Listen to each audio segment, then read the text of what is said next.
this meeting. Good morning, everybody. This is Tuesday, April 20, and this is the, why did I say April 20? I printed off the wrong agenda. It's May, and it is the May meeting of the Raleigh Historic Development Commission, and I welcome all of you here. And I'll ask that staff call the roll. Nick Fountain. Here. Kay Webb. Here. Katie Pate. Travis Bailey. Here. Ian Dunn. Here. Vershay Height. Here. Heather Leah is excused. Harold Millette. Janine McAuliffe. Here. John Reese. Here. Susan Singer. Here. And Gaston Williams is trying to get here. He's having some technological issues. Okay, thanks for that. And Tanya, we got an email from Katie Pate, and so please mark her as excused. Okay, thank you. And so welcome everybody, and a couple of things that we can do by consent, I trust. First of all, I'll entertain a motion to approve the agenda.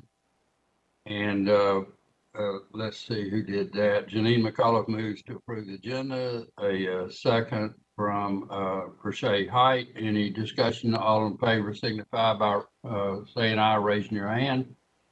And that motion carries by all who are on the screen here. And the second one motion I need similarly to approve the minutes of the April meeting of the commission. Is there a John Reese moves to approve the minutes of the previous meeting? Vershay Height seconds that motion. All in favor signify by saying aye or raising your right hand. The motion carries unanimously. So with that, as I said, I'm reading off the wrong agenda. I'll get to the right one, but I believe that the next things we are to do are our duties on the National Register nominations and on the zoning cases. And so I'm going to move next to Oakcrest and 814 Oberlin Road and call on Tanya Tully to explain this particular item. Okay, Nick, I am going to pull up a presentation, and Aaron will do the presentation, but just as a let you know what's happening, the Oakcrest has been renominated to the National Register. Your role as the certified local government is to review the nomination and then vote on whether or not you agree that it meets the criteria for listing in the National Register. Okay, that sounds good. You all will recognize it as soon as we see the pictures. All right. Good morning, everyone. This is Erin. So we're going to be giving you a brief presentation on the history and significance of Oakcrest, which is located at 814 Oberlin Road. The National Register criteria are shown here. These are the 4 criteria under which a structure is considered for registering. The Oakcrest building is locally significant under criterion, well, Tanya, do you want me to run through these slides or just review significance locally versus nationally?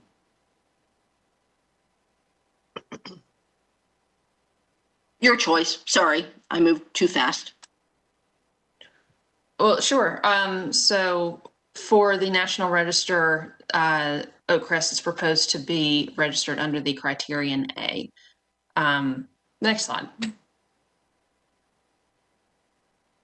So this is a aerial site map. You can see the location of the parcel where the house exists currently, highlighted in red. This is in the Oberlin Historic District. Next. And we have this is a new site plan for the house. All of you are aware, I believe, that this is one of the two houses that were relocated to this site to serve as the new Preservation North Carolina headquarters. So you can see the Hall house is directly adjacent and connected via a deck and I believe some underground facilities. Next. It looks like sited on Oberlin Road, fully rehabbed by PNC. Next. And a perspective shot of the existing conditions of the overall site with the Hall house to the left. Next. And some interior photos of the existing architectural features within the house.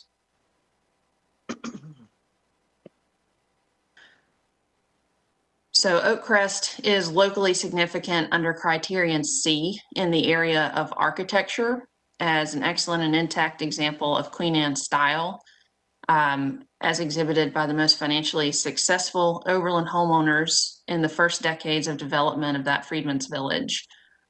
Characteristic Queen Anne elements include at the two-story house were symmetrical massing created by the front and side facing gables at the roof, a two-story polygonal bay window at one end of the facade, and a pyramidal roof tower at the other end.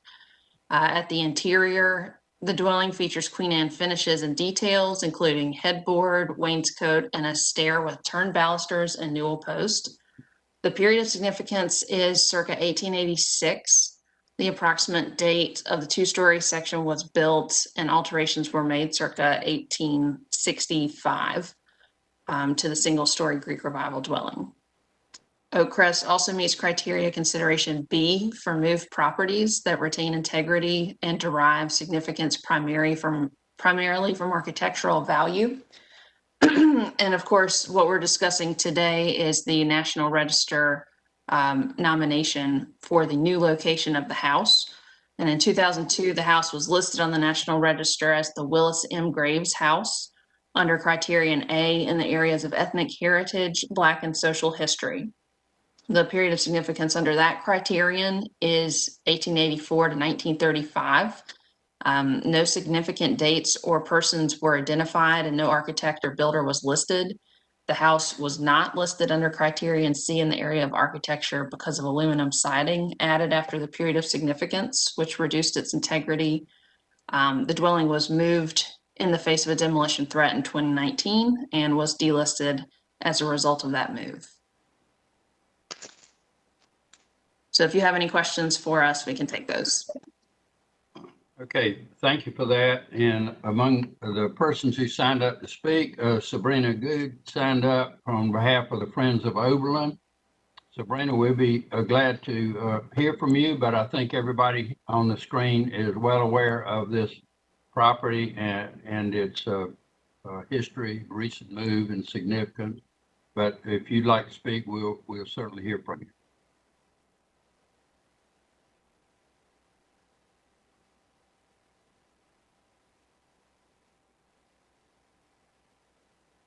If Sabrina's trying to speak, I don't hear from her, but let's have discussion internally. And do you all have questions? I'm sorry, Sabrina, you're trying to get it. Yeah, I can hear you now. Please go ahead. I'm sorry. Yeah, so I was commending RHDC for singling out this house in Oberlin, which is the only surviving settlement founded by free blacks. But I did have a question or a comment, and that was simply about the name. I know in the past the house has been referred to the Graves Fields house, and then now I see on the register it is being called Oakcrest, and I just had a comment or question about that. I do know that PNC was planning some signage in front of their facility, and I just wanted to know if the names are now in sync, or would this property be being known by two different names? I'll ask Erin to respond to that question. Tanya Tully here, and she's punted that to me. So Oakcrest is the name that was requested to be named in the National Register nomination. It is what the house was known as when it was first built And that is what was shown. I think it's shown on one of the early Sanborn maps. It is not uncommon for the historic names of houses to be back to what they were originally, what they were called when they were originally built. I'm not sure, other than that, the reason behind the name change. Regardless of what it's listed as in the National Register, the property owner can choose to call it what they want. However, this application was prepared on behalf of Preservation North Carolina. And All right, that's all I know. thank you for that, Tanya. So Ms. Good, you got anything else that you wanted to add? No, that was my only question. Thank you. All right, no, thank you. We appreciate all you doing on behalf of the Friends of Oberlin as well. All right, I'll turn to discussion among members of the commission. Do you all have questions? Ian, you want to say anything on behalf of the research committee? Is there anything else you think ought to be added here? I don't think so. Okay, folks, you heard the presentation and the comments. You're aware of the property. Are you prepared to make a motion? I think I'll call on Ian to make the motion, since this falls within his committee's purview. I move that the commission find that Oakcrest has the requisite significance for nomination on the National Register of Historic Places. And is there a second to that motion? Kay Webb seconds the motion. And any discussion? All in favor of moving this nomination forward by carrying this motion, please signify by raising your hand. And that motion, I vote aye, and the motion carries unanimously. Thanks to everyone.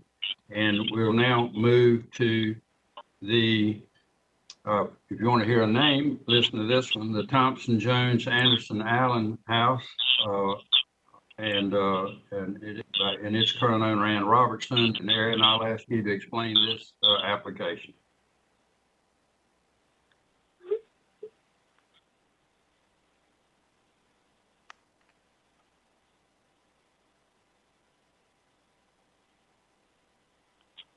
Ms. Robertson is unmuted.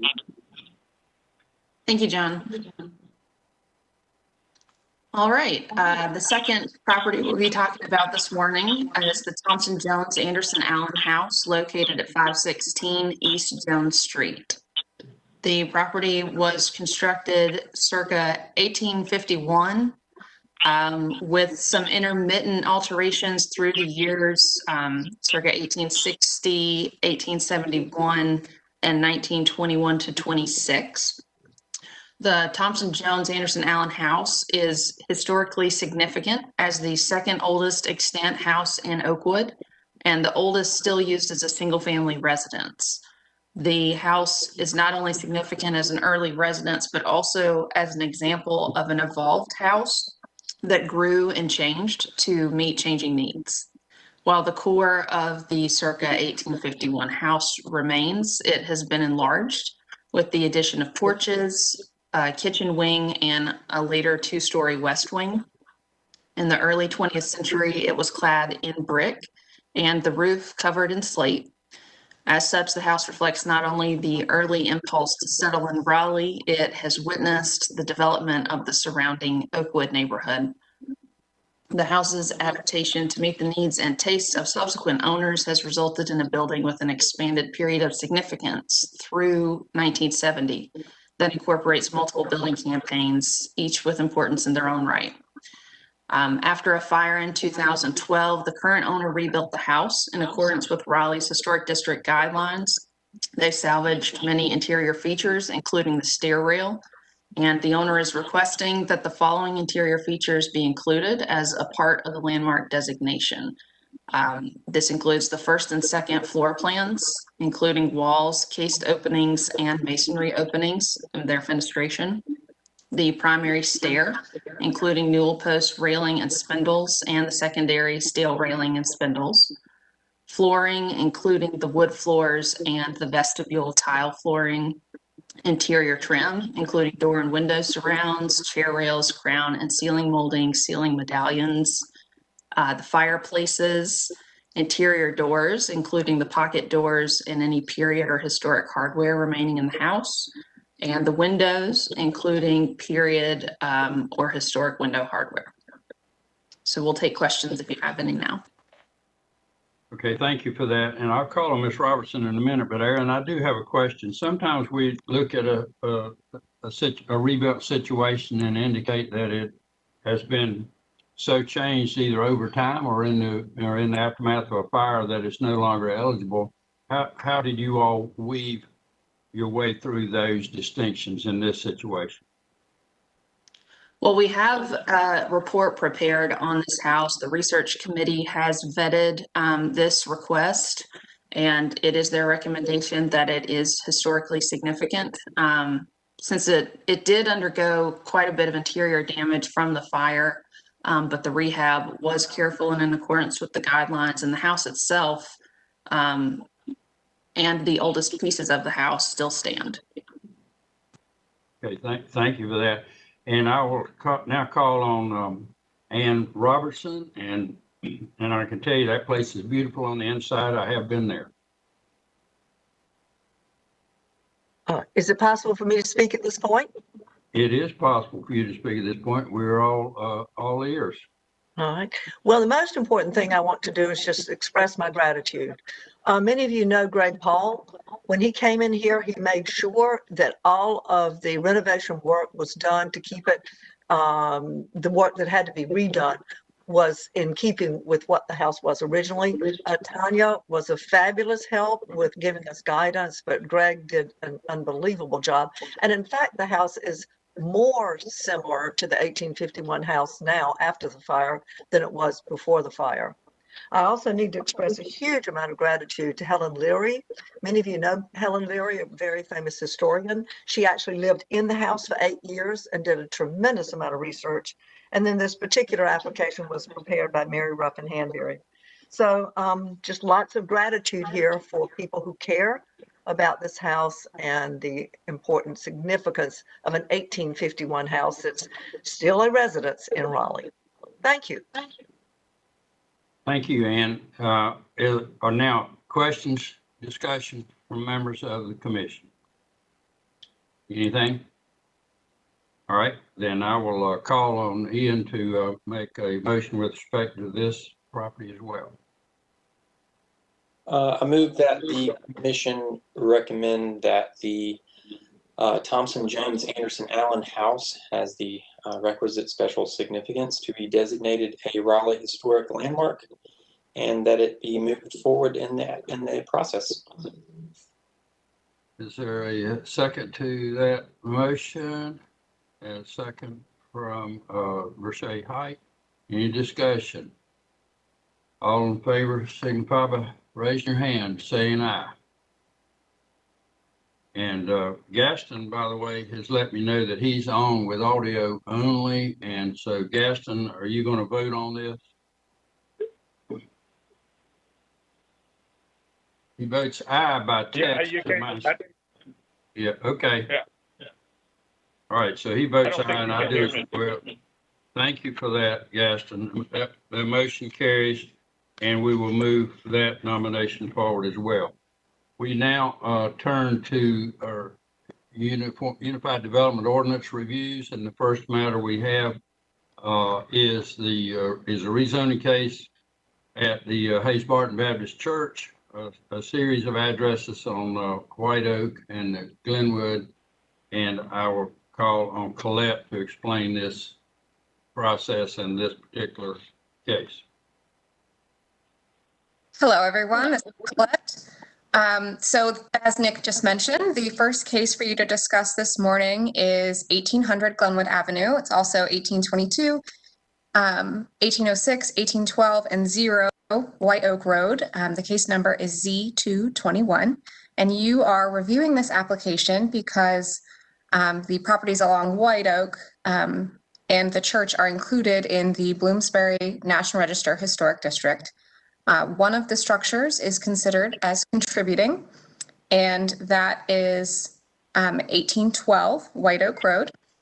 We have the case planner, Jason Hardin, here to give you a presentation on the rezoning request, and we also have the applicant present to answer questions as well.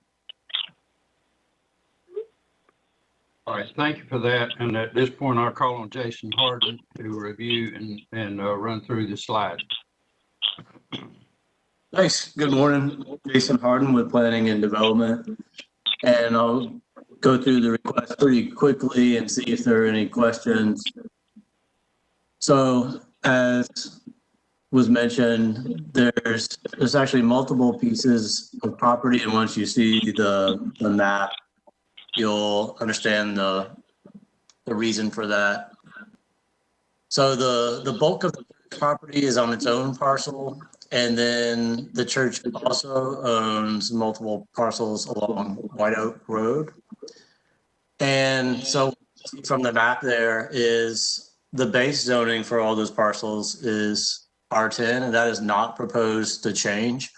What is proposed to change is the application of the Neighborhood Conservation Overlay District. And so you can see from the map, that's shown with the icon of houses on top of the base zoning of R10 or R6.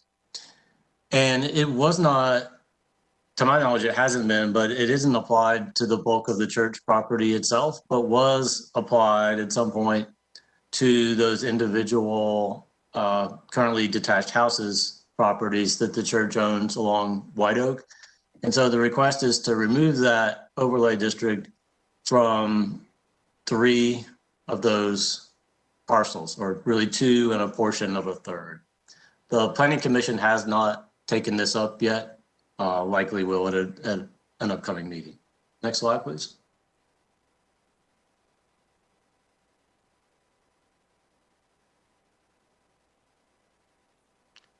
So just a little bit of a closer look at the zoning in the area. I'm sure you're very, very familiar with it. There's mixed use zoning at the intersection of 5 points, and then generally residential. And so the NCOD was applied following some planning in the 5 points area, mainly focusing on the residential portion of 5 points to the east of the 5 points intersection.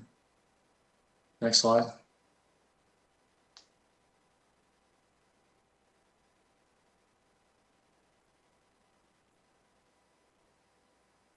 And so this is what it looks like from the aerial view. You can see the bulk of the church property.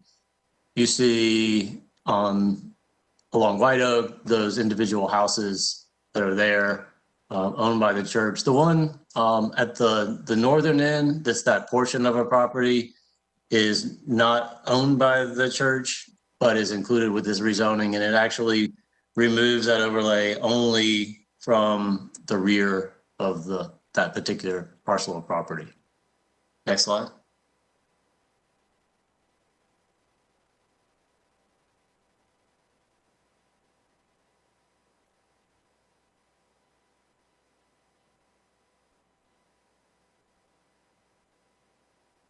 And I apologize if you're already seeing the next slide and wondering why I'm not talking about it. My internet is running a little bit slowly, so I'm seeing things maybe a little bit delayed. So these are a couple of images, again, you may be pretty familiar with, of the White Oak Road and the houses that currently sit on those properties. All of these are from White Oak Road, just a couple different views of those houses. Next slide. And so it's relevant to understand what that overlay district requires specifically. So again, the R10 zoning, that's residential 10, permits residential uses up to 10 units per acre. That doesn't change. The NCOD has a couple of additional requirements. So it has a maximum lot size of 13,000 square feet. That's one of the reasons I am certain for the church wanting to remove the overlay so that these parcels that it owns can be recombined that currently would not be allowed by that maximum lot size provision. And the maximum lot size, as it currently operates, does not permit 3 or 4 unit buildings, because in conjunction with R10, that would require a larger lot. The front yard setback states that the setbacks, it's intended to generate some continuity between setbacks. So any new setback is required to be within that small range of existing house setbacks. And then lastly, there's a maximum building height of 2 stories and 35 feet. I believe that's my last slide. I'm happy to answer any questions that anyone has about the rezoning request.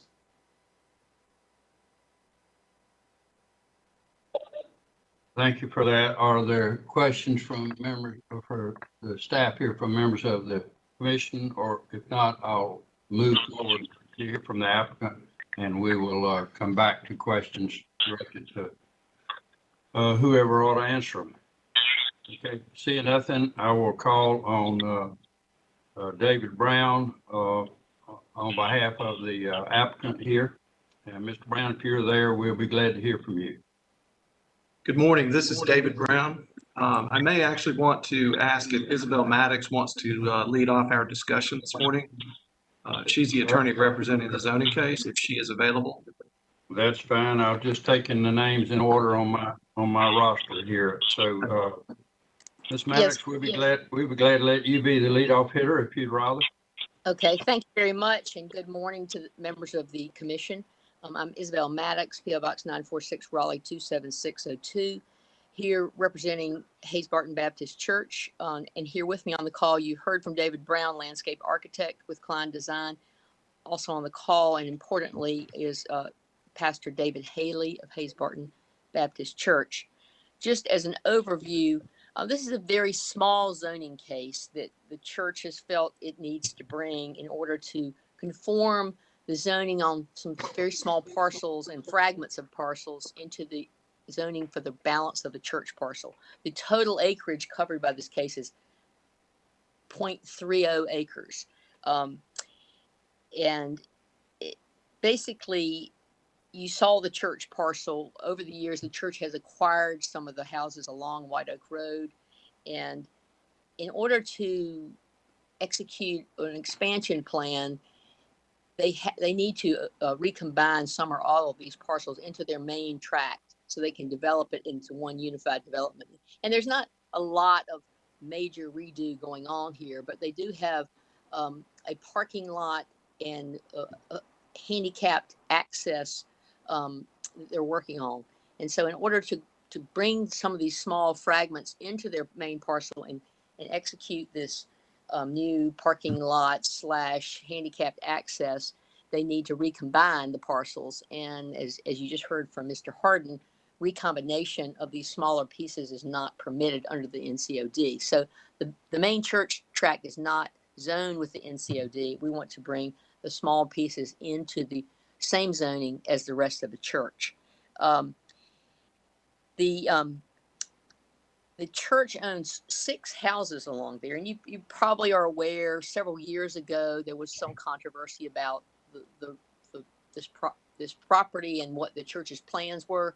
They agreed with the neighborhood to preserve some of these houses and remove some of these houses, and they had this agreement in place, but they still have to do this rezoning so that even though they're going to completely comply with their agreement with the neighbors, they need to get right with the city so they could do the things that they needed to do. There are only 2 of the houses of the 6 that they own that are even involved in this case, and only one of those houses is a contributing structure. So I think that's really what we're focused on here, is the one house that's a contributing structure that is slated for removal. That's 1812 Glenwood. But I'd like to turn it over to Dr. Haley to just give you a little background on the church and its plans, and then hopefully come back to me to conclude. Dr. Haley? Thank you, Isabel, and good morning to all of you on the commission. Thank you for the opportunity for this discussion. regarding our church's plans. Hard to believe for me, I've been pastor of this church for 25 years, and this church has stood on this corner for nearly 100 years, since 1926 to be exact. And we've always been proud to be a part of the 5 Points Hayes-Barton community. And we appreciate the rich heritage and history of this community, and we want to do our part to preserve that. But we also have seen a number of changes over the years, and we have changing needs as well. So as Isabel noted, back in the 1980s, our church began to acquire some property along White Oak Road. And ultimately, we have acquired 6 properties. And we just held on to these and maintained them as rental properties through the years until we could determine what we might need to do with the properties to meet our needs. And so in 2018, again, as Isabel noted, we announced our plans to the neighborhood. And that was at a time when Ed Moritz, whom some of you may know, he serves as the longtime chair of the Wake County Historic Preservation Commission, and also the executive director of the Wake Forest Historical Museum. He was the chairman of Deacons at the time that we announced these plans, and they were met with significant resistance, and we understood that. So for the next year, we met with our neighbors and listened to them, and did everything that we could do. As along with them, they did everything that they could do for us to meet somewhere in the middle, to meet their concerns and also to meet the church's needs. And we're happy to say that in April of 2019, we made a joint announcement with our neighbors that we had achieved this objective.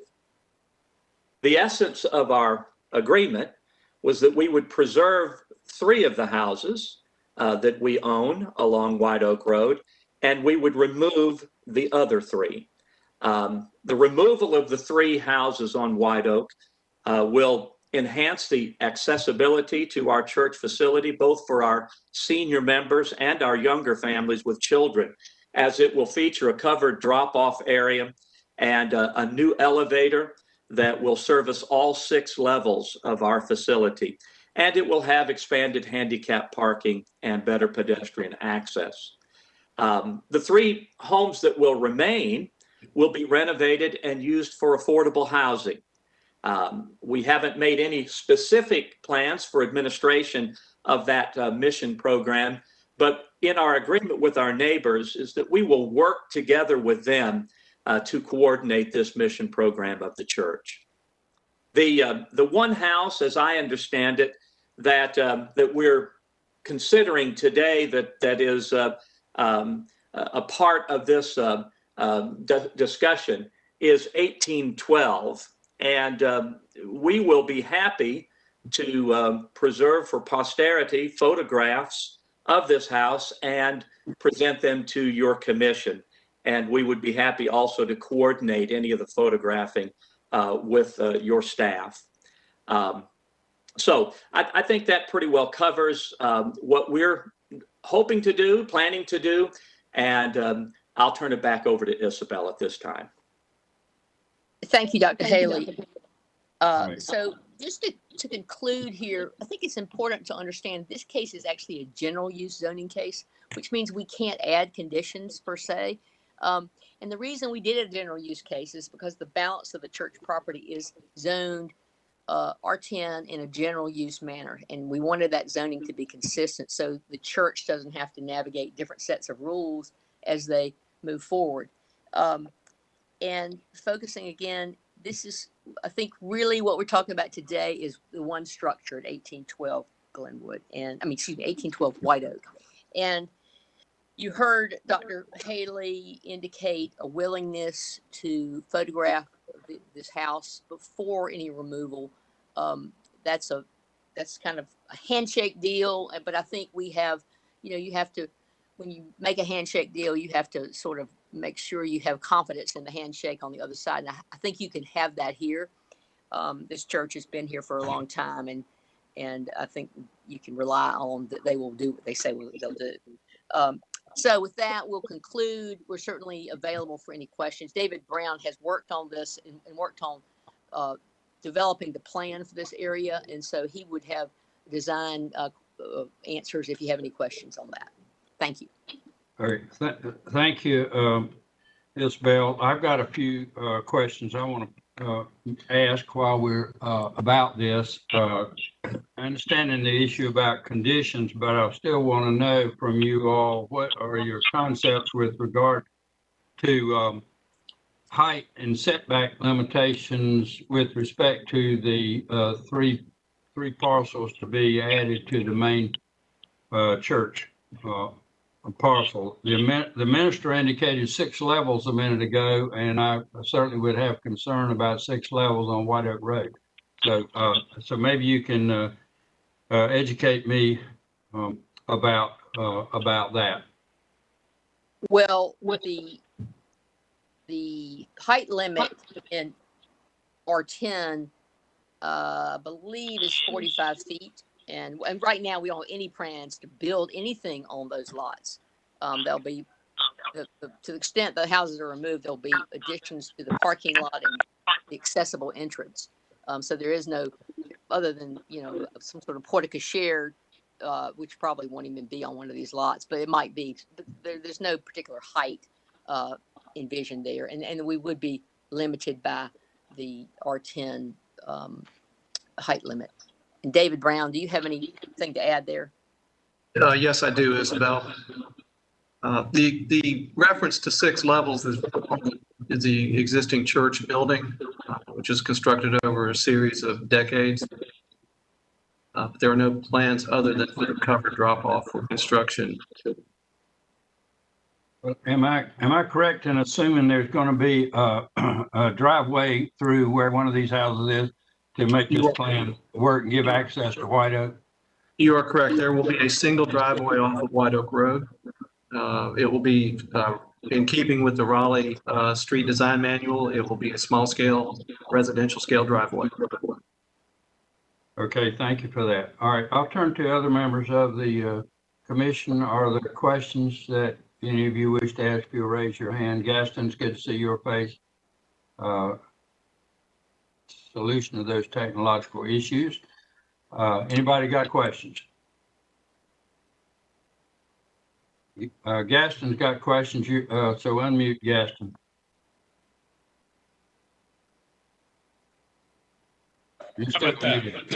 There you go. I read through the plan and the recommendation of staff. It appears as me that all but the one contributing home could actually be lost. Is that the way it could work if they wanted to?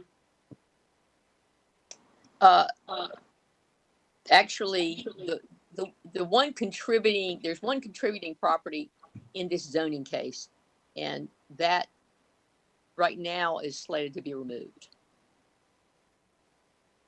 So Gaston, to supplement that answer, the church owns 6 houses, but we're not talking about 6 houses in this case. We're talking about essentially 2 houses and the backyard of a duplex.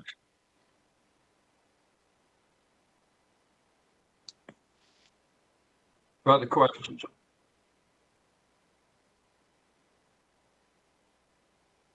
All right. Anything else for the applicant? Anybody else want to be heard here? We'll turn to discussion if there are no more questions. I have one question. Has there been any discussion within the church community of adding a structure onto its existing parking lot, making it a 2-story parking lot instead of taking these houses away? I'll let David Brown respond to that. Gaston, to the best of my knowledge, we have not had a discussion about structured parking elsewhere on site.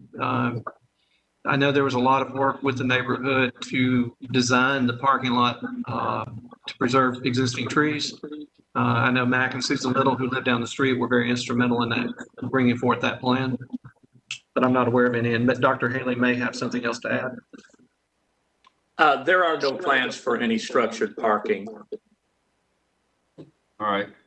Thank you for that. But while we're on that, Mr. Brown, remind me of what is, let's see, there's different zoning on the track, on the parcel at the corner of is that Sunset and Whitaker Mill? What does that allow? That property is zoned for office use. It's been in place for quite some time. It's at the intersection of Sunset and Whitaker, as you pointed out. Okay. All right, thank you for that. Other questions, discussion? Ian Dunn. Are there any plans to salvage building materials from 1812, the contributing house that you are demolishing? Isabel Maddox, can you answer that? I can't answer that. I don't know if David or Dr. Haley could answer that. We haven't really discussed salvage. We have been in discussion on that matter, and we intend to salvage valuable materials from the three houses. Okay, other questions or discussion? Rashay Height.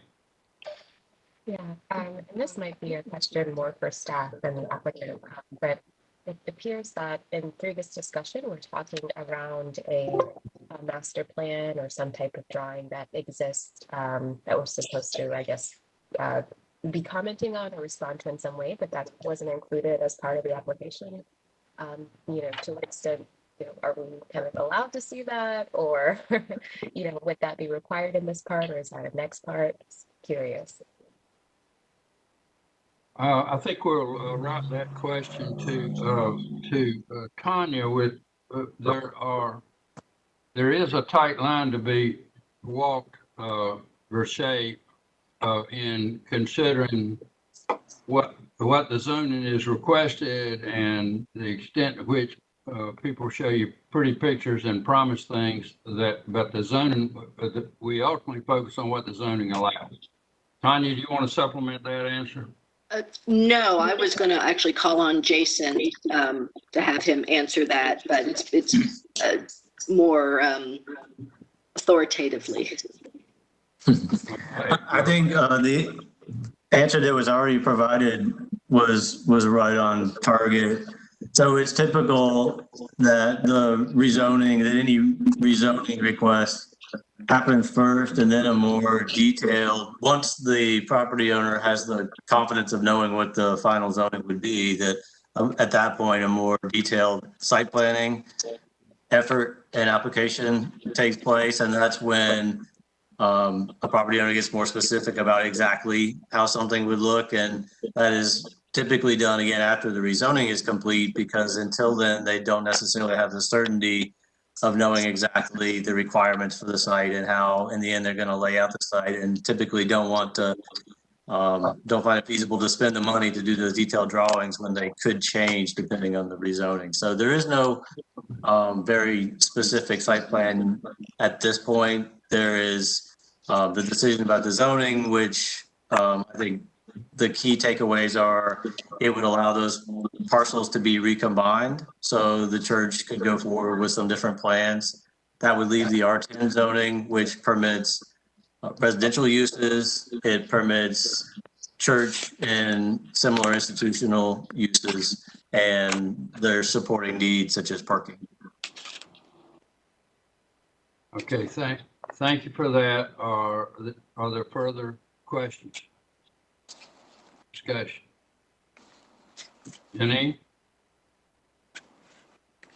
Thank you. I had a question, I guess, maybe for the applicant. Curious, and I appreciate the fact that it sounds like there was a lot of dialogue with neighborhood concern and members. And what I'm just wanting to understand is just what was sort of the compromise that kind of achieved the where we are now. And was it that originally there were going to be 6 buildings that were going to be affected and now there's 3, or just could we hear a little bit about kind of what has made this sort of more appealing to the community?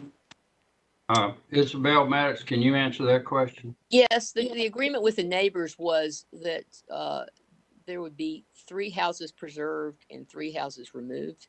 Originally, I think there was some consideration they might remove all of the houses. And so that was a compromise, and that they would go one step further and dedicate those 3 houses that are to be preserved. That they're going to renovate those and use those for affordable housing.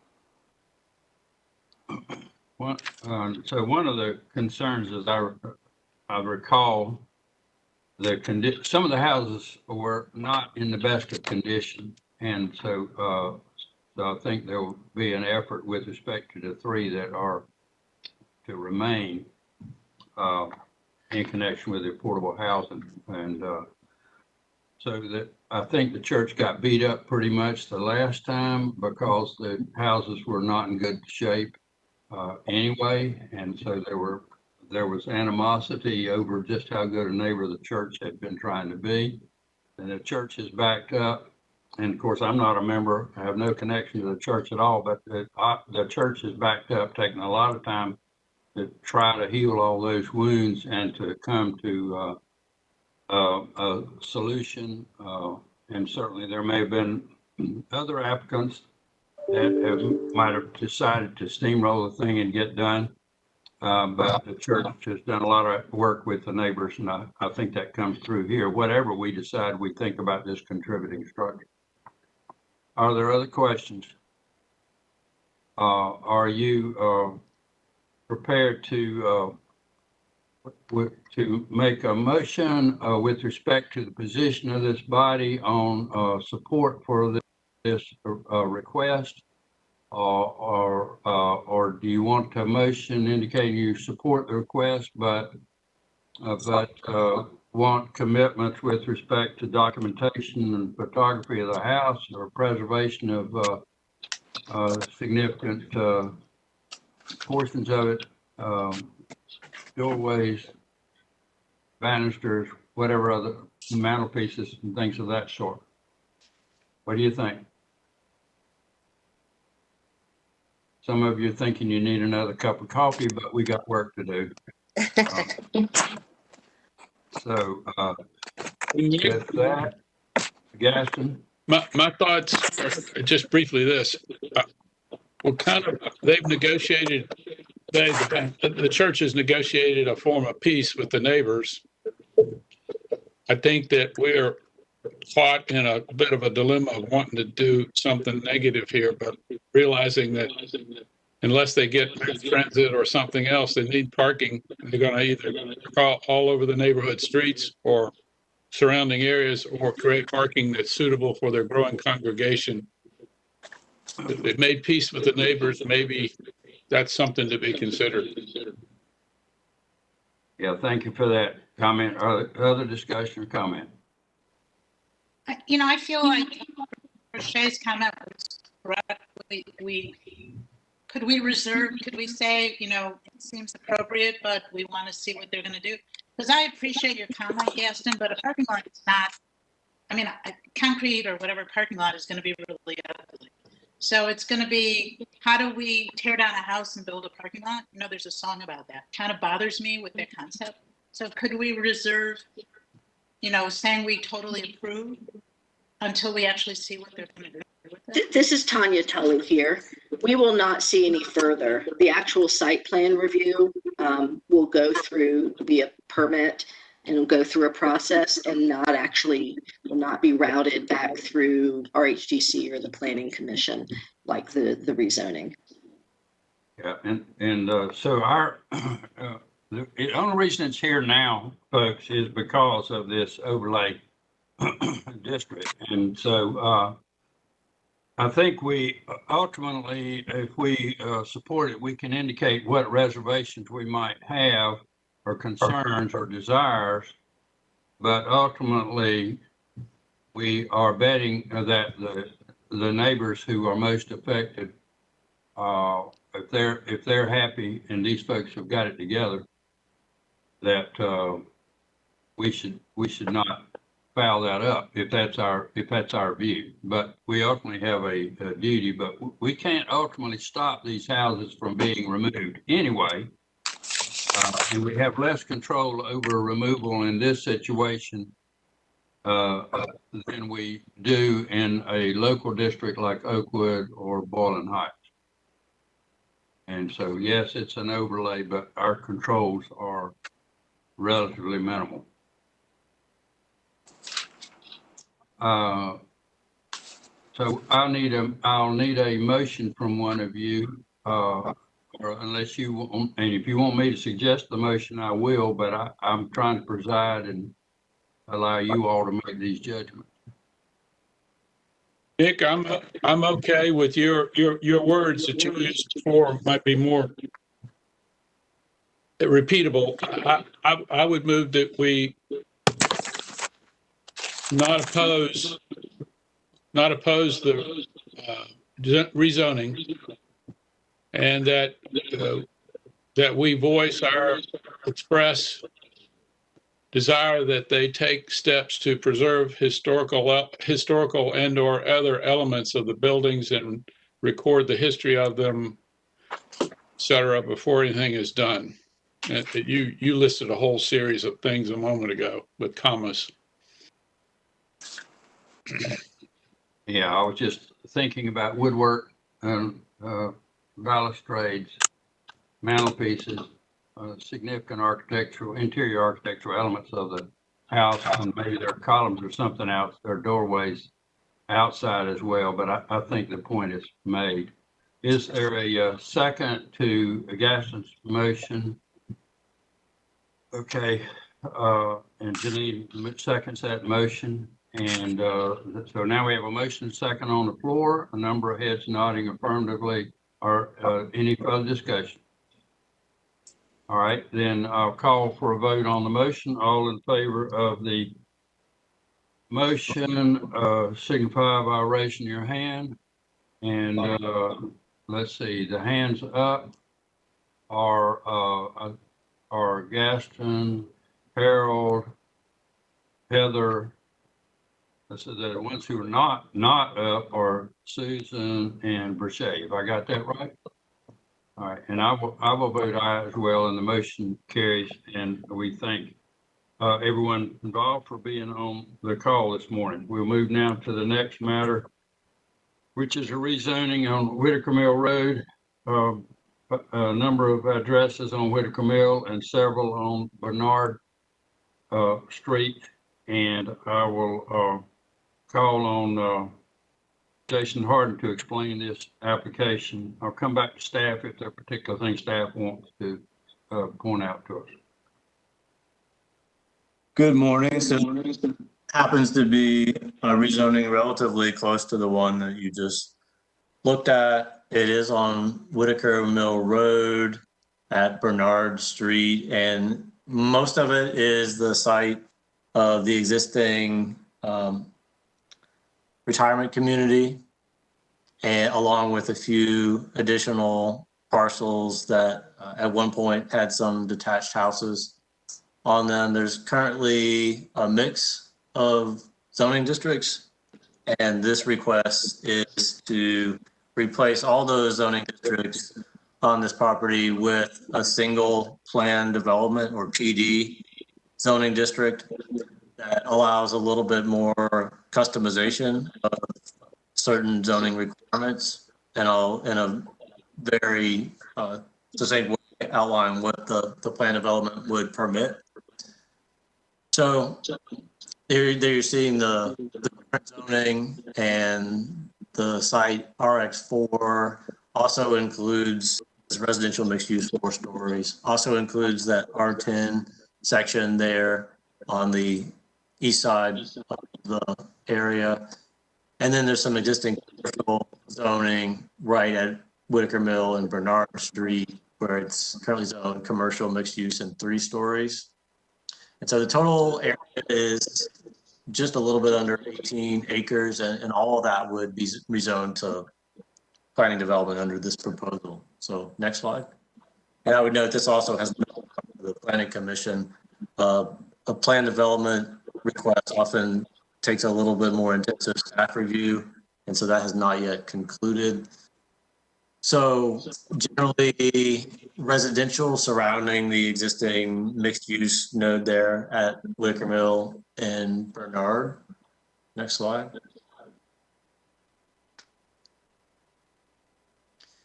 And so again, some of those, the intended use, essentially the same, continuing care, retirement, community. Over time, I believe the intent is that portions of that would be rebuilt. It would allow a limited amount of retail and office uses intended to be at a scale that supports that area and the nearby residential area, a maximum of 415 housing units in the retirement community, maximum of 40,000 or 38,500 non-residential space, so any office or retail space. Next slide.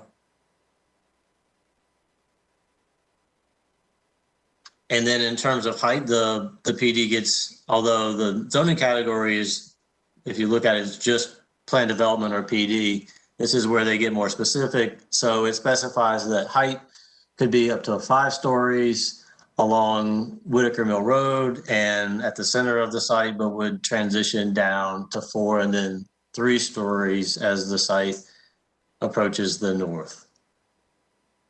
Next slide.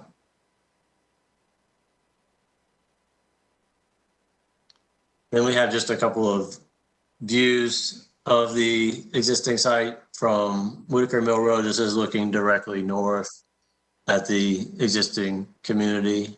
And then next slide is going to be a similar view that shows the existing commercial or mixed use area. Right, so the section on the right of the screen is not part of the rezoning request. The section on the left of the screen on the west side of Bernard would be part of the rezoning request. And I believe that is my last slide. And I'm happy to take questions that anyone has about the rezoning request. All right, can you put that slide back up that had the parcel with, and has the red dotted line going around it, because I want to ask about that.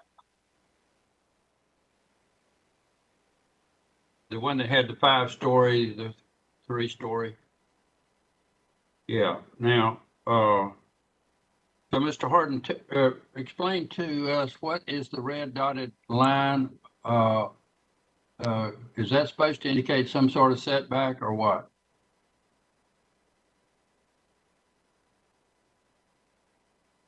I believe that is more intended to suggest their internal circulation pattern. So this map is showing 2 things. One, the height limitations, and 2, the connectivity to and from the site and then within the site for transportation purposes. Okay, thank you for that. All right, and then I will call on Beth Trejos to make remarks on behalf of the applicant. Good morning, Mr. Chair and members of the Historic Development Commission. My name is Beth Trejos. I'm an attorney with Nelson Mullins, and I'm here today on behalf of I have with me several folks, Tyler Arnold, who is the Chief Development Officer at Pruitt Health, architects, and Jason Kimball of Foley Design, and the project engineer, Don Curry. As Jason indicated, the great majority of this property is developed already as the Oaks at Whitaker Glen, which is an independent living facility, Mayview, which is a nursing facility, and it also includes the home health care agency. The properties along Bernard Street are either vacant, or there is a piece that you saw in the picture that Mr. Harden shared with you that is an auto repair facility. The purpose of this zoning case is to coordinate redevelopment of the property under a common development plan and a common zoning district to provide a continuum of care in that retirement facility. So there will continue to be independent living with a variety of unit types. The skilled nursing facility, assisted living facilities will be added. The home health care agency will remain. There will be a new welcome center and some new community amenities, as well as other accessory uses. And I'll tell you, in terms of the zoning, we have already had 2 community meetings, and we have a 3rd meeting coming up once the staff review is complete. I would also note that there are no historic structure properties. Only 3, a relatively small portion, only 3 properties on Bernard Street are within the High Mountain Historic District, and those are vacant properties. To the north of those properties within the High Mountain Historic District are the High Park Court townhomes that have already been redeveloped as townhomes within the historic district. There we have included in our zoning case a commitment to provide a transition. I don't know if it's possible, Mr. Harden, to put back up that the map that shows the various pods, but the purple pod, which is pod B on, yes, at the corner there on Bernard Street, there is a commitment in our zoning case that there would be a 125-foot minimum setback between that pod B and the High Park townhomes to the north. That is an area that is intended to be utilized for parking. Similarly, between pod D and E, which are the blue and green pods on that plan, there would be a 50-foot principal building setback. In addition, the site topography is such that the buildings will appear lower than they are. And I'm going to ask the architect to give you some details, but I would like to say that, and to apologize, this is my first appearance before y'all in a virtual setting. We did reach out and talk to staff last week about this proposal and shared that we would have a PowerPoint presentation, but we did not realize that we would not be that with you live today. And so I'm sorry, we do have some pictures that include material that include the inspiration from the community for our building design, but unbeknownst to us, apparently we're unable to share those with you. So I'm going to ask the architect, Bryce. I think you would be the appropriate person to talk through, to the extent you can, your inspiration in the community for the building design, as well as the site topography and its impact on the building heights in relation to surrounding properties. Yes, I'd like to first talk about the topography, and if you want to, you can go ahead and pull that graphic back up. I'll reference that. But from either side, from Whitaker Mill all the way back to the back side of the property, Mill Street, we have significant grading change. And it slopes down towards the houses in the back, and then from Bernard over towards the left side of the site, it slopes up significantly. So we have 24 to 30 feet in those directions of fall. And what we've done with the buildings is really tried to keep them, along Whitaker Mill Road, especially in the Pod A. Really, from Whitaker Mill Road, we're showing a 2-story building there. But as the site steps back and to the right, the grade steps down, and so we start to step the site down. But from the road, you really don't see the full height of the structure. So, the 5 stories there really is you won't see it that way. So it steps back. Same thing as we really looked at the surrounding neighborhood and looked at the residential sites surrounding us. So we really wanted to address it and take that into account. So we stepped, as Beth talked about, we stepped all our buildings down towards the neighborhood side. So as the buildings get smaller and more residential, we did the same thing with our design. And again, even in the Pod B, the purple from the Whitaker Mill side, we stepped down from that corner being probably the highest point. We've got it's really 4 stories over basement, but Bernard Street from Whitaker Mills slopes down a whole story down there. So from Whitaker Mill, it appears as 4 stories, and then behind that, we step the building down to 3 stories. And then we actually keep that building 170 feet from the townhouses. So we've really taken into account scale and tried to be good neighbors to the surrounding residential development. In terms of character, we've driven around the surrounding area quite a bit, went through the neighborhoods, took photos of existing houses and materials that they're using, and took that into account into what we are thinking about. It's not all been figured out totally, because we're still in zoning, but we did try to be good stewards of the surrounding neighborhood. And so we've got brick, we've got siding, we're using timber columns in certain places. And so we've tried to take some surrounding character so that we will not stick out like a sore thumb and fit in with the community.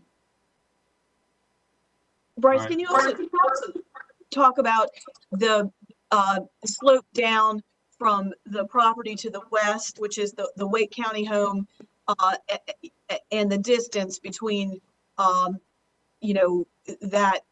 sort of the side setback and that property? Yeah, so from Bernard all the way, we slope up just to the west side. We slope up 24 to 30 feet, across our site. And then at that point, at the highest point over there, our building is a 3-story building, and it is, I think we are, let's see. We're not hearing you. You've gotten away from the microphone. Oh, sorry.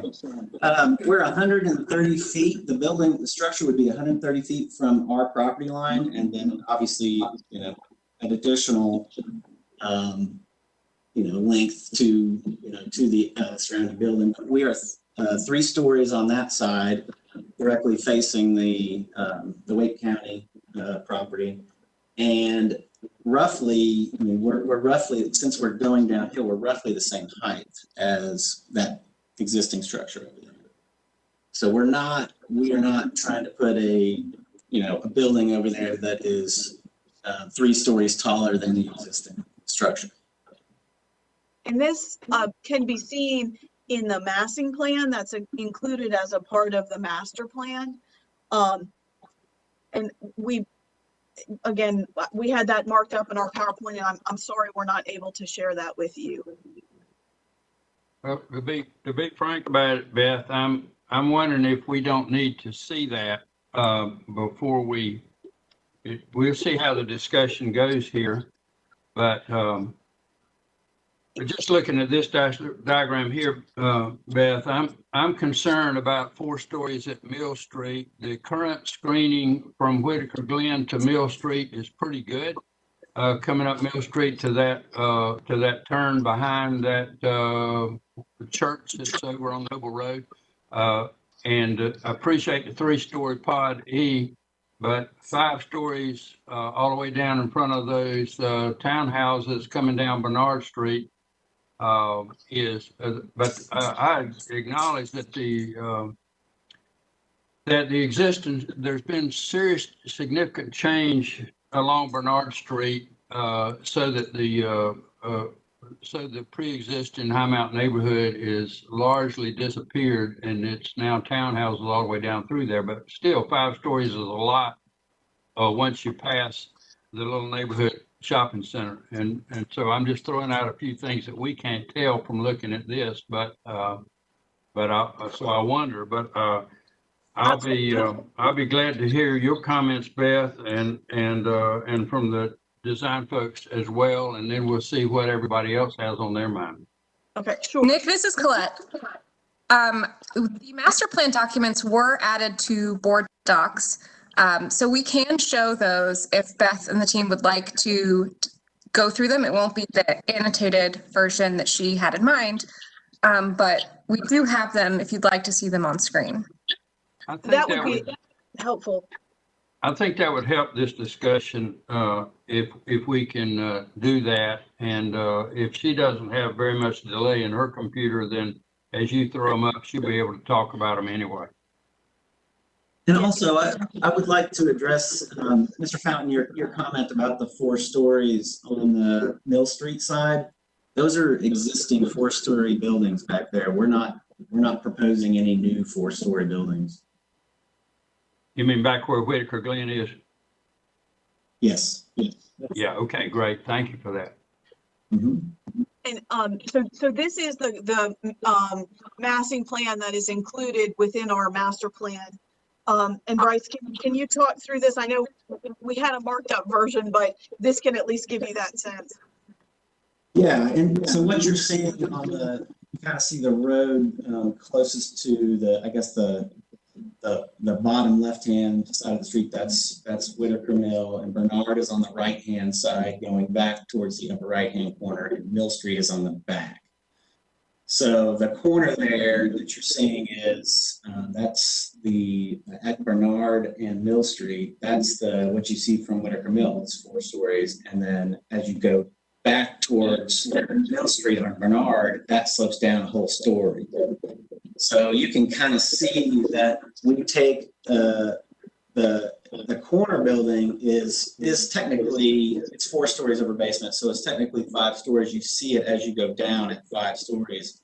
But beyond that corner, we step down to 3 stories in a much more residential scale. We start stepping the site towards the townhouses, and the townhouses are in that back right corner. You can kind of see the site there. And then we stop that 3-story building, behind the townhouses, 170 feet to their property. So it kind of gives you an idea of us stepping down towards the residential projects. And then the other thing from right to left, from Bernard all the way over to the Wake County site, we have significant grade change from there. So as we're going from Bernard, towards the Wake County site, we step up 2 stories. So, you can kind of see as we go towards the Wake County site from Whitaker Mill, we have lower structures addressing Whitaker Mill. And then, so those are 2 stories from Whitaker Mill. And then you come around the corner on the Wake County side, and we step up 1 story to get a 3-story look on that side, but it is set back from Whitaker Mill side. And the Wake County site is higher still. Is that right, Bryce? And it continues up, yes. Right. Okay. Hey, I think that's helpful. Are there questions from members of the commission?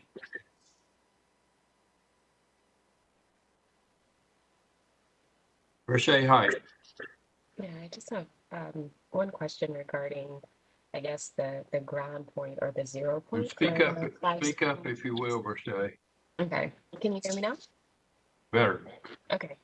I just have one question about the 0 point or the ground point for the 5 stories and subsequent stories. I know that you all have, respectfully used the lowest part of the site as that, barometer for building up. Is that something that is a requirement with regard to zoning, or, is that at the, is that for the applicant and future designer to decide which line they're establishing? And I guess that leads to the larger question that if this were to be approved and for some reason that 0 line was moved up to the highest point of the site, would that be an option or not? Bryce, can you answer that? Yeah, I think I know what you're referring to. Each building is looked at individually as far as number of stories. So it's not a 0 line across the site. So if you took the highest point site, you couldn't just say, I want to build 5 stories over. Is that kind of what you're getting at? Yes. Yeah. So each individual area, as it goes lower and lower, the building code and zoning basically talks about average grade and number of stories above average grade at that site. So each one of these buildings will be considered locally in its own little site, I guess, but it's all part of one community. So we couldn't ever come back in and take the highest site and say, I want to build 5 stories above that. And then that would allow us to have like 5 stories underneath it either. So that would not be allowed. So per se, he's saying that each building is taken from grade. Yep. Okay, all right, further discussion. Gaston Williams. Does anybody have any density information? How many people are going to be added to this area versus what's there now? Just curious as to density issues. And I think in the initial slides we saw, they were talking about 430 units. Possible. Maybe 800 people. I don't know. And so it's 415 maximum dwelling units plus the 38,500 square feet of non-residential uses. I don't know how many dwelling units exist there today, Bryce. I'm not sure if you can answer that. There are 96. Hey, Bryce, you need to be close to your microphone. I can't hear you. Oh, sorry about that. So the existing Whitaker Glen, I believe, has 96 units. And then skilled care is 140. 140 in the skilled care. That's the Mayview building that's existing. So there's about 236. Total 236.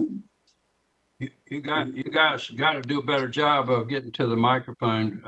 When you turn to face each other, we lose you totally. So, but anyway, yes, Gaston, it's a significant increase in units, let alone the retail. But it sounds like there might be 200 units, and I think they took a building down in recent years that used to be there.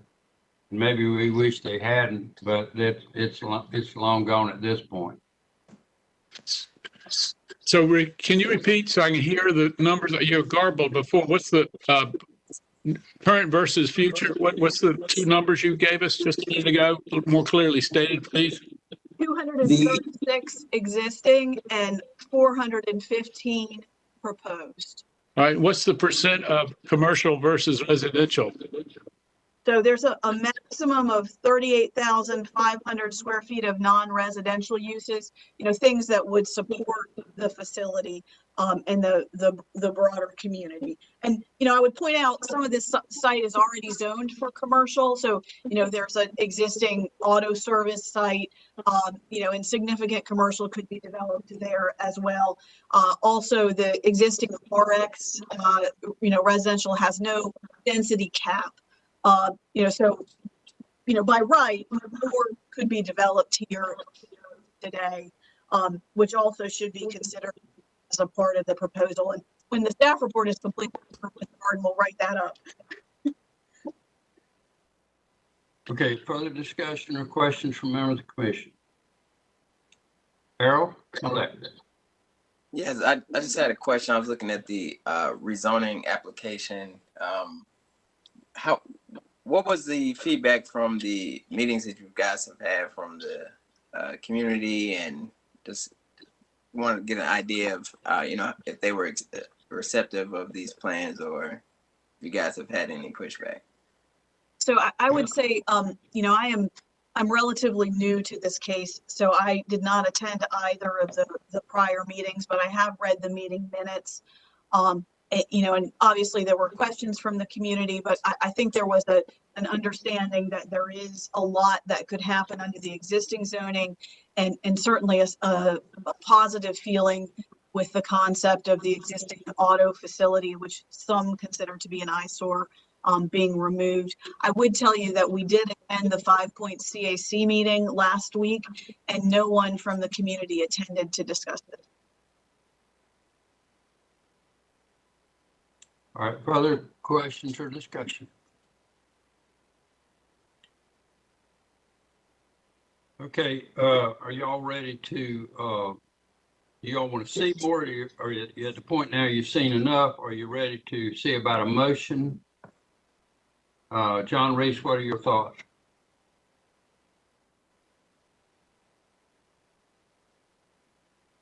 I'm ready to make a motion that we proceed to approve this rezoning case. Is there other discussion of the rest of you? Are feeling similar? Well, first, I'll just do it this way. You've got a motion to or support the rezoning case from John Reese. Is there a second to that motion? And Versailles Heights seconds that motion. Now we have a motion on the floor and we're ready for a discussion. Any discussion or comment? All right, I hear none and see no hands. So let's see then. Janine? Thanks. Are we going to add our comments regarding staff's suggestions with mitigating the impacts to the historic site? And I know we've already touched on some of the contextual design items that they're thinking of, but are we automatically including that, or do we need to be overt about mentioning them? It's not in the motion right now. Are you proposing to modify the motion? Yes, a friendly amendment to that motion. All right, and the friendly amendment would be what? That they, looking at staff, just kind of based on staff comments, that they would, I guess we hadn't touched on this sanatorium on the site, but just recording that, if that has significance, that we would want that recorded, that structure, and maybe noting that we've heard and are supporting the contextual design elements that they've talked about, which is materiality and heights to the neighborhood, contextual heights.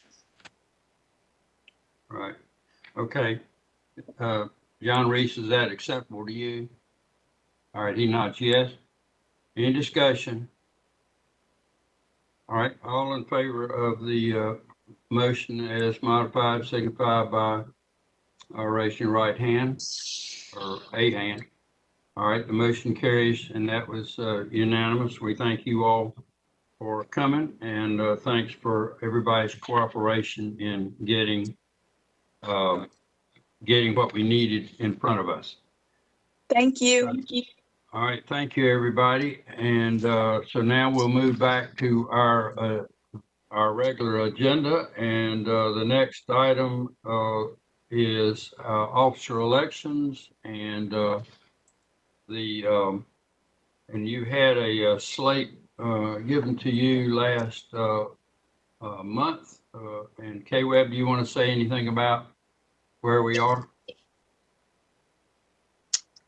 No, I think the slate has been presented, and so we will now elect the officers. All right, and let's see, remind me now, we had Gaston as chair. Gaston Williams as chair, Janine McCullough as vice chair, and Katie Pate as secretary treasurer. All right, so that's the report of the nominating committee and the slate that's put forward. I will, I'll call for are there any other nominations? Is there a motion that we accept this slate by acclamation? John Reese makes that motion, and I'll second that motion. All right, Versailles Heights seconds the motion. Any discussion? All in favor, say aye, raise your hand. Okay, the motion carries, and we've got a new slate of officers. I think I'm supposed to keep on going until the new slate takes over. I guess that happens July 1, but staff can tell me if I'm mistaken about that. And so now we have Historic Preservation 101, COA enforcement. Tanya, what's this about? Hi, Nick. So there have been some questions both at the COA committee and in the business meeting about COA enforcement. So I was just going to do a real quick and dirty, letting you know what that is, what we do. And I don't have any, well, I do have pretty pictures, but I said no. I have a PowerPoint, but I decided not to show it and just go through it. There are two types of violations of certificates of appropriateness, and that one is work completed without a COA, and then work that is completed differently or in deviation from an approved COA. The basics is the historic overlay district is a zoning overlay, and so in the preservation, when it comes to enforcement, preservation staff is the first line, but ultimately the zoning enforcement staff, those are the officials that create the letters and do any official enforcement that is needed.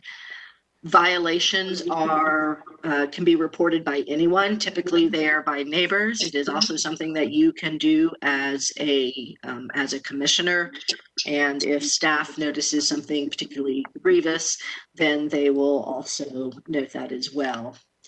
When it comes to reviewing COA applications, work is reviewed as though the work hasn't been completed. So there is, not any sort of inherent advantage for someone, doing work, and then trying to ask permission later.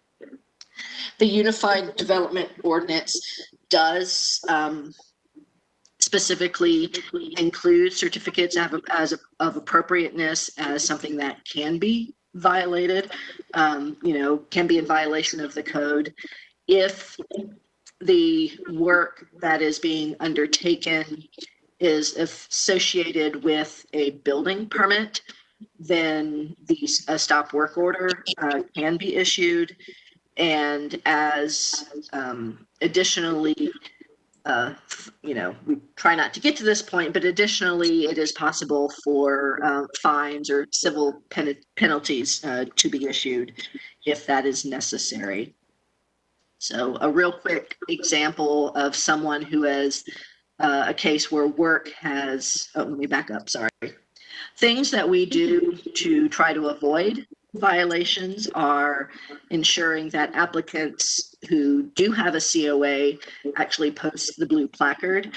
That does a couple things. It lets the neighbors know what has gotten approved. It reminds folks generally when they see a blue placard up that something different is in this neighborhood. We have started doing a little bit of permit inspector training about what to look for. We do have the brown signs in the historic overlay districts to sort of clue people in that they're in a neighborhood that is somewhat different.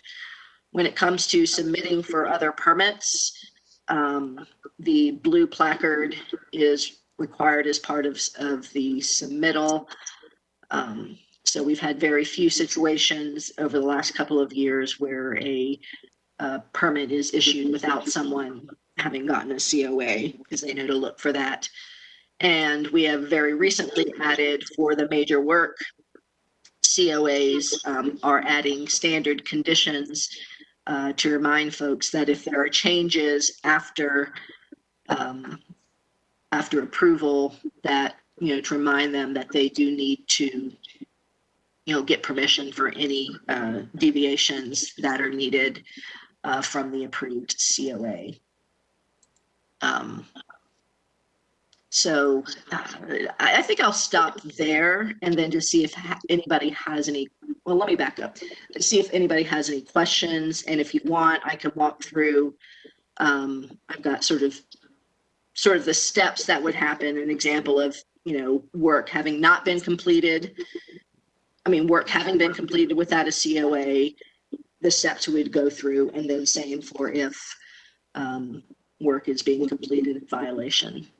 So I know it's a little bit later than usual, so I can either proceed. Yeah, I recognize it's a little bit later than usual, but let me ask you this, Tanya. We see a lot of people come before COA holding up pictures of other properties in the neighborhood that have done X, Y, or Z, and using that to suggest that we ought to approve theirs.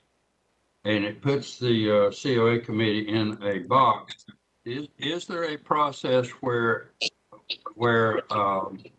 we can automatically trigger those properties for a look when we are faced with that evidence in the COA process? Can we not automatically go have a look?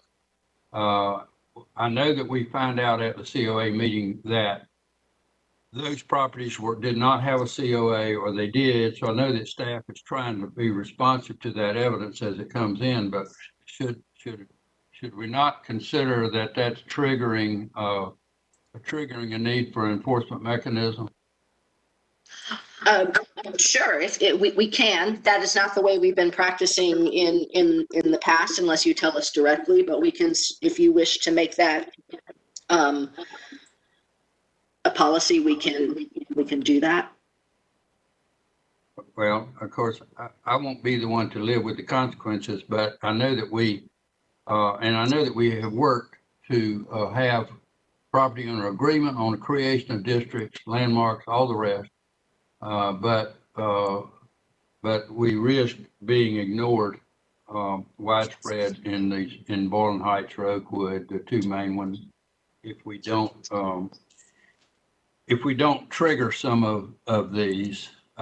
And so I'm inclined to the view that we need to begin to publicize that that's what's going to happen, and that we are going to look at those issues. Now, it may be that we don't have to do very many of them, or that we're not going to go back 10 years, but I wonder if that would not be a material step. After all, the neighborhood all agreed to be regulated, or we wouldn't have in general, or the city council wouldn't have done it.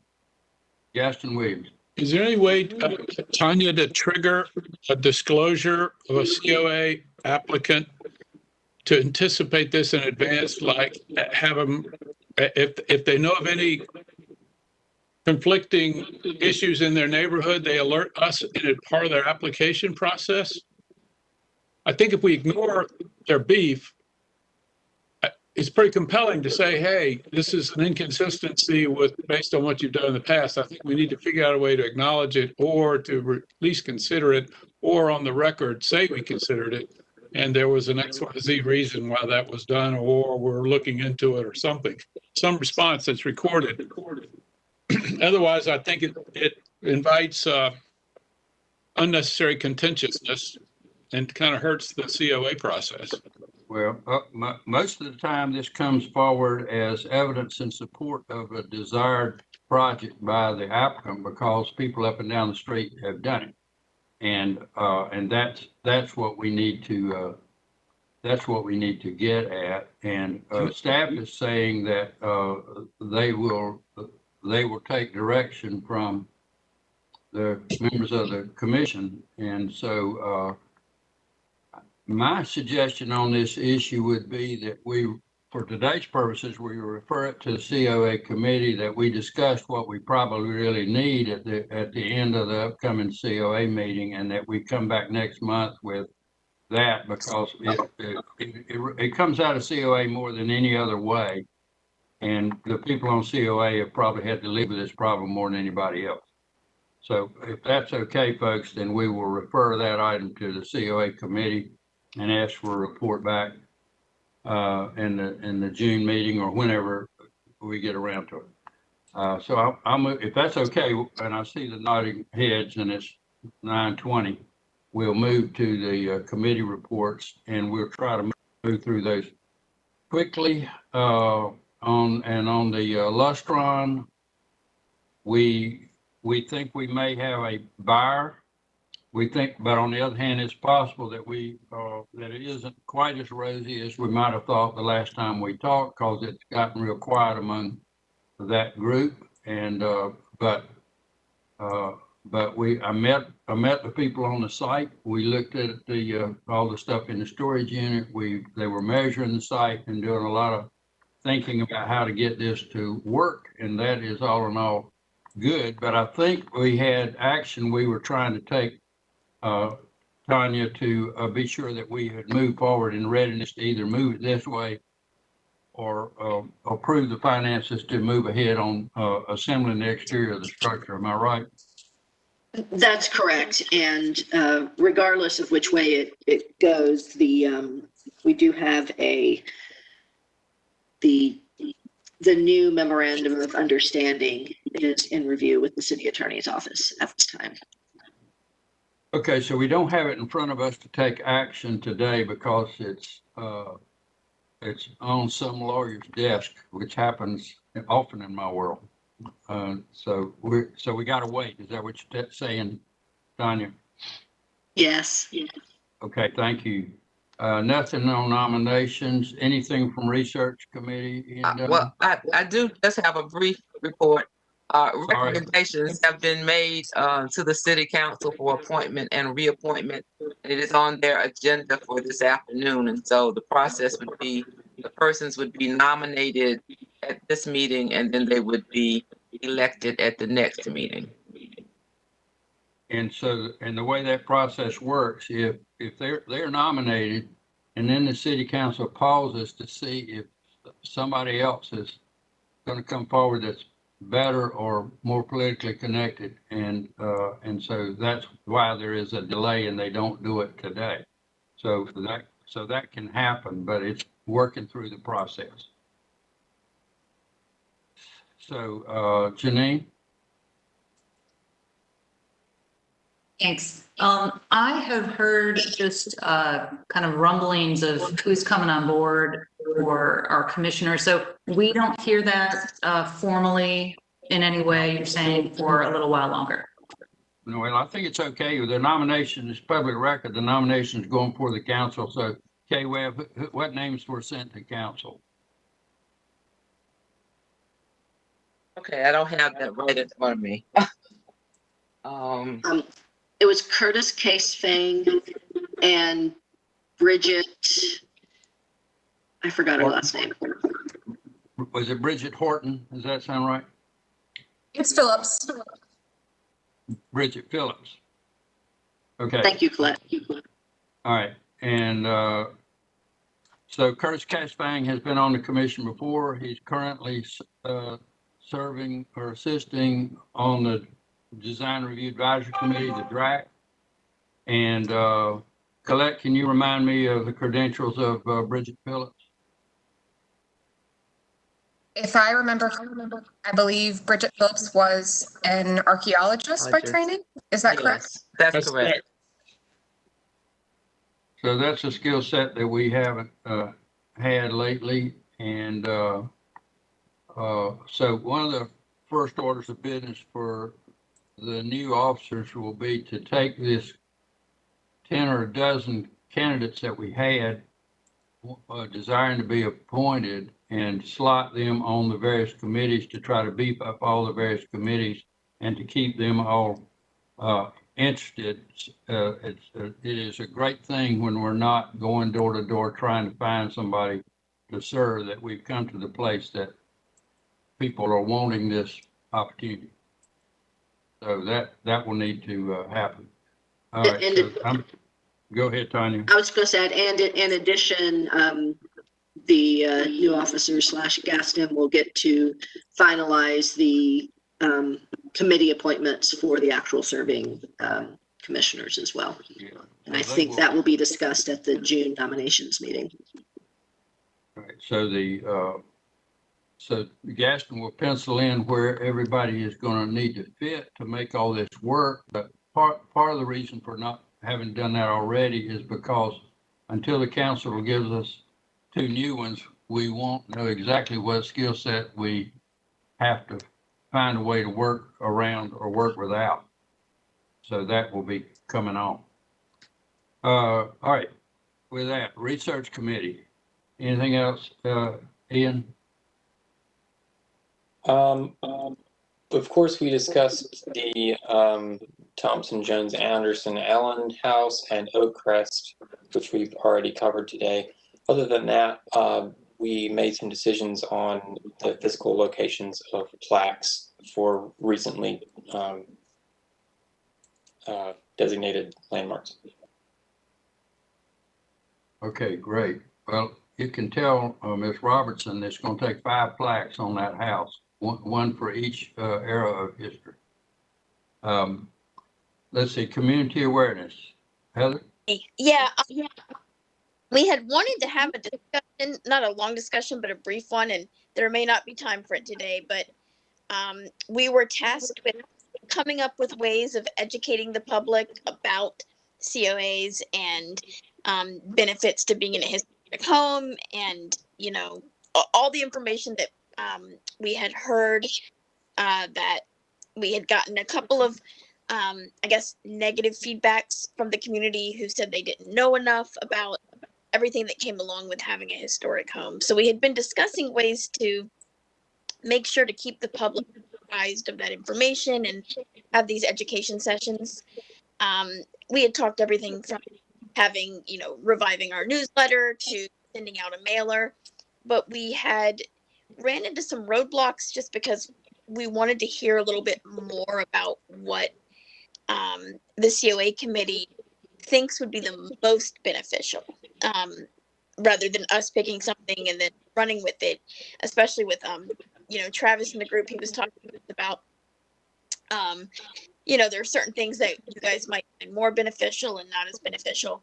So we wanted to sort of have a brief discussion about that and then take that back to our committee.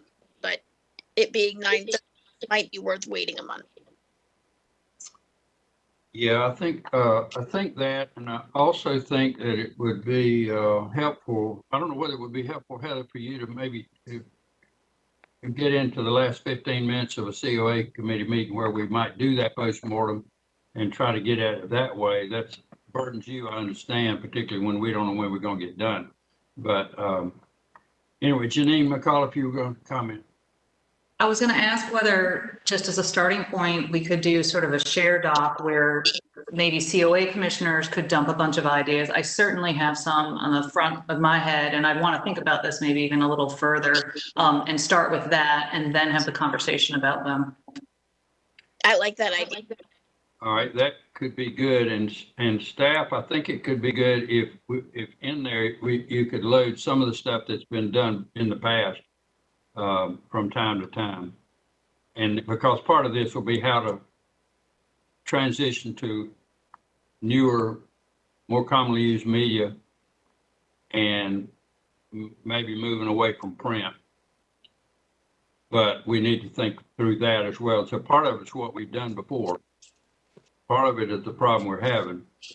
Part of it is how to capture the eyeballs of people today. I'll send out a share doc because we have a list of ideas that we discussed at the meeting. It's a pretty lengthy list. And we just wanted to get you guys' kind of views on what you think would be more helpful and what you don't think would be as helpful. So I'll put that list into a share doc. I think that's a great starting point, and I'll send that out, and then we'll start with that. I'd also be happy to sit in on the last 15 minutes of a meeting, you know, and have a discussion in there too. And if anybody hadn't seen Heather's annual report, let her know so you can get a copy in case you lost it in your email flood. Yeah, it was good stuff. Okay. Maybe just resend it to all of us so we'll see it as a separate item. It was worth looking at. Okay, I'll send that out. Oh yes, I did want to mention, I know we have to go, but our committee, we did the report on our metrics for the year, and we reached over 250,000 people this year through social media. So it's almost. Yeah, it's really, really nice work, and we're really appreciative of everybody on here and the use of all the skill sets. And Heather, that's been particularly useful on this community awareness. So now, Rashay Height had her hand up. Yeah, I just had a quick comment. I know our COA meetings can sometimes run very long and mentally kind of done at the end of those. I would also offer, if the COA committee was willing, maybe that we could call into a research committee meeting. If there's not the time kind of at the end of our COA meeting to just have this discussion fresh. I guess you meant, maybe that we ought to call into community awarenesses. I'm sorry, community awareness meeting, yes. Right. Okay, yeah, that's another way to do it. That would work.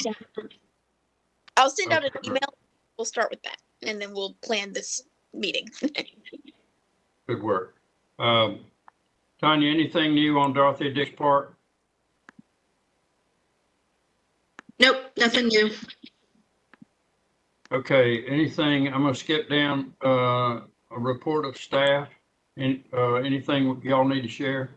Just really briefly, I do want to note that please, on the board docs agenda, keep an eye out on the under news of other organizations. I've retitled it to be events and CLG training opportunities.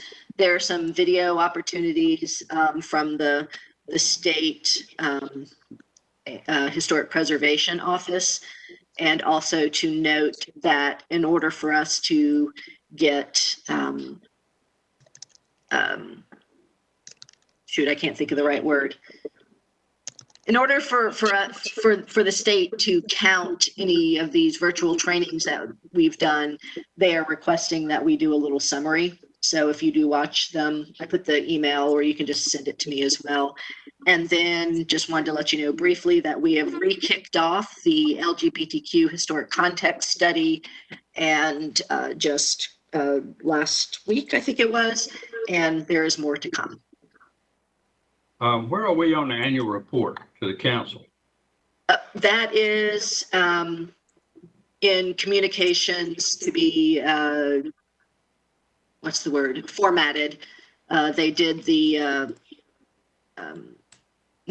proofing of it, and now they're putting it into the design. So it's in process. All right, thank you for that. Anything else, folks?